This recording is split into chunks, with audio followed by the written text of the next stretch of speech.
ሻሎም ሻሎም ሻሎም ቤተሰብ እግዚአብሔር አምላክ ሰላም ጸጋ ምሕረት ናይ ክርስቶስ ምስኩልኩም እዩ አና ሓኹም ሰላሕ ዲን ከም ክርስቶስ ዝገልጽ ትውልዲ ዓለም ለኻው ቤተ ክርስቲያኔ እዚ ንዝበለጸ መዓልት ዝበለጸ ቃል ንካፈለሉ ፕሮግራምና ንጎ ሰዓት 4 ዝወርድ እዩ ናይ 5-6 ደቂቃ ዝኸውን ንጎ ዳኣትኩም ስምዑ ንኹልኩም ድማ በረኸት ክኾነኩም እዩ ሃሌሉያ ሎም ንካፈሉ ቃል ፍቱን ለውጢ አምጻኢ ቃል አምላኽ እዩ ዝብል ፍቱን ለውጢ አምጻኢ ቃል አምላኽ እዩ ሪኹም ኣብ ዘመናት ኩሉ ተፈቲኑ ኣብ ህይወት ሰብ ዝርአ ለውጢ ዘምጽኦ ለውጢ ድማ ዘላቕን ነባርን ዝኾነ ናይ እግዚአብሔር ቃል እዩ ናይ እግዚአብሔር ቃል ካብ ፍጥረት መጀመርታ ጀሚርኩም ክሳብ ሕጂ ተፈቲኑ ውጽኢት ከምጽእ ዝተራእየ ክሳብ ዛ ሰዓት እዚ ድማ ውጽኢታው ኮይኑ ዝቕጽል ዘሎ ናይ አምላኽ ቃል እዩ እዚ ቃል እዚ ለዋጢ እዩ እዚ ቃል እዚ ኣብ ህይወት ትራንስፎርሜሽን ለውጢ ምስጋር መቅያር የምጽእ እዩ እዚ ቃል በሐቅ ረኺብዎ ዘይልወጥ የለን እዚ ቃል አትይዎ ዘይጽብቕ ነገር የለን እዚ ቃል እዚ ንብዙሓት ከተስእ ከሎ ርኢና ኢና ንጓሶት ካብ ድሕሪ ጉስነት ናብ ነገስታት ከምጽኦም ከሎ ርኢና ኢና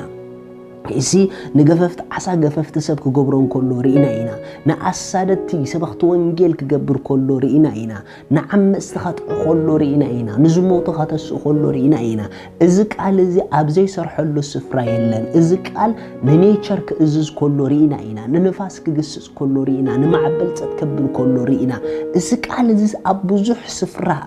ስፍራ ተራእዩ ስለዚ ኣብ ህይወት ነፍስ ወከፍና በሐቂ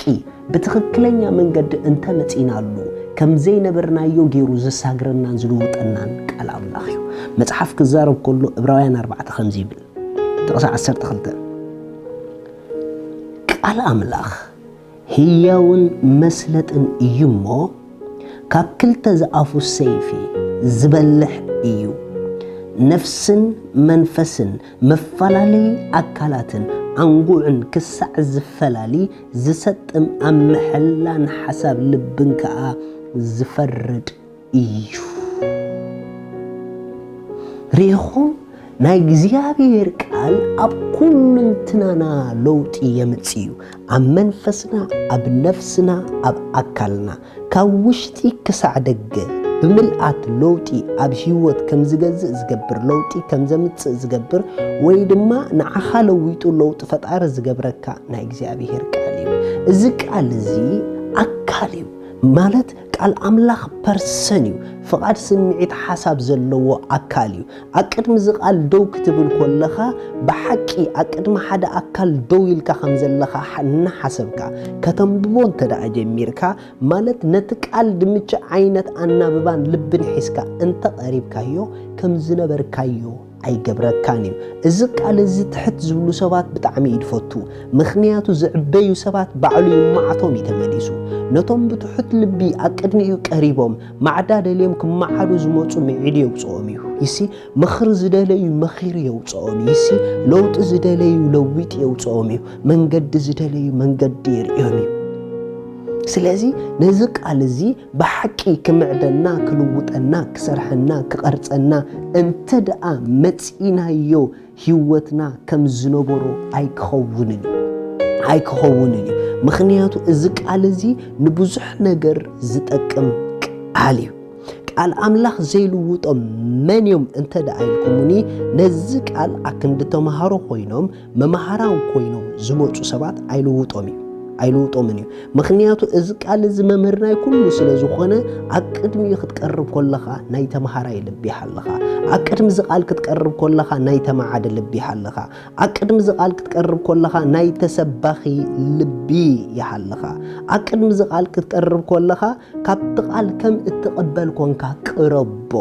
እንተ ደኣ ሰባኺ ኮንካ ቀሪብካዮ ከይልውጠካ ይኽእል እዩ እንተ ደኣ ማዓዱ ኮንካ ቀሪብካዮ ከይልውጠካ ይኽእል እዩ ማለት ገለገለ ሰባት ቃል አምላኽ ደውጽኡ ንኽምዕዱሉ እዮም ገለገለ ሰባት ቃል አምላኽ ዘውጽኡ ንኽምህሩሉ እዮም ገለገለ ሰባት ቃል አምላኽ ዘውጽኡ ንኽካትዑሉ እዮም ገለገለ ሰባት ቃል አምላኽ ዘውጽኡ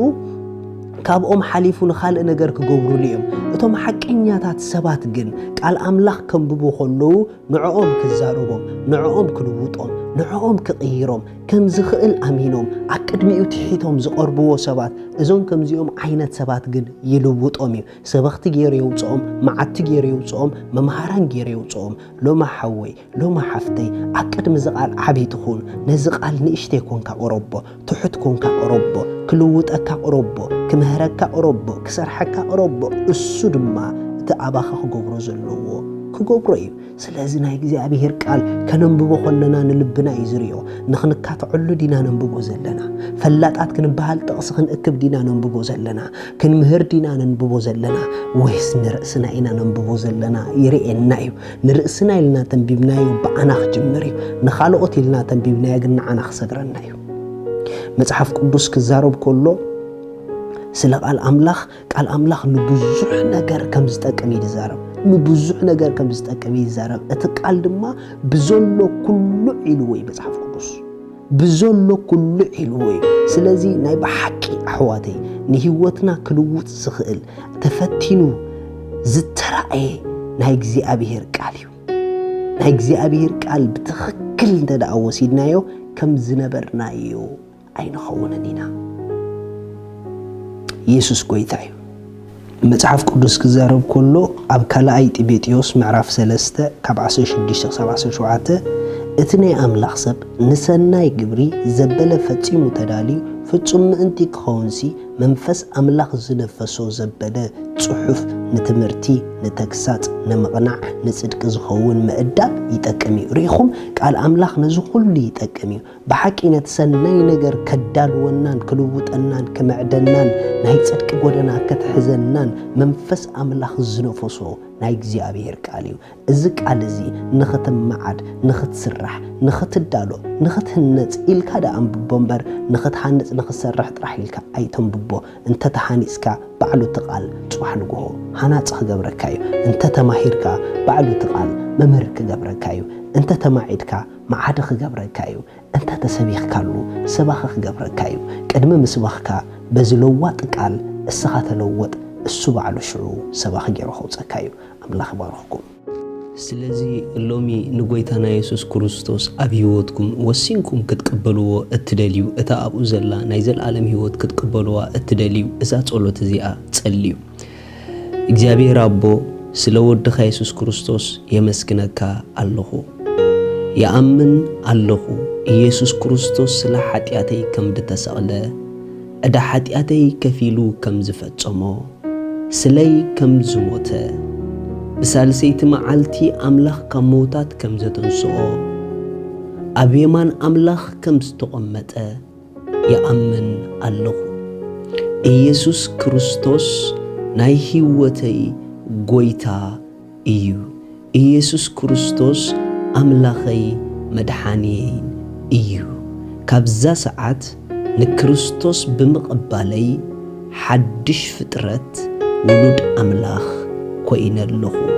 መንፈስ ቅዱስ ብሽም ኢየሱስ በእምነት ናብ ውሽጠይ ይቕበለካ ኣለኹ ኣሜን እዚኣ ጸሎት ድጸለኹም ብጣዕሚ ቋሓጎሰኩም በዚ ብታሕቲ ዘሎ ኣድራሻና ኮንታክት ግቡርና ኢኹም ሰድለይኩም ሓገዝ ክንለኸልኩም ኢና ሻሎም